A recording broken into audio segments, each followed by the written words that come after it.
Hi guys, in this video I'm going to show you how to remove blank rows from your DOM. So I have a sample DOM here. So I am going to remove the blank rows from this sample DOM. It looks ugly when you have blank rows in between the data. So I'm going to write the filter formula for this to remove the blanks. Filter,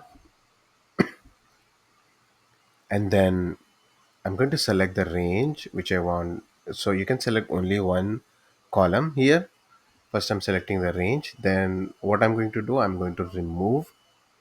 So this expression is actually works as ignore the blank rows, and then I'm going to close the parenthesis, hit enter. So it's giving me an error, so let me check. I guess I should not add the comma here.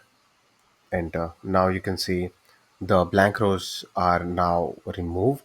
So if you just, I'm sorry, I messed up. Okay, now if you drag this formula here,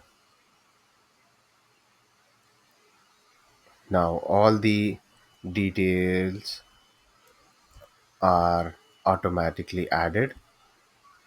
Make a little box so that it can look cool.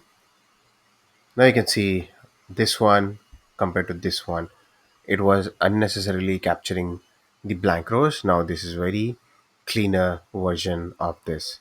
So this is how you can remove blank rows if you have a small DOM. Instead of removing every single row, you just add the filter formula with this expression, as you can see on my screen. Then you will be left with no blank rows. Thank you so much for watching, and we'll meet in next video.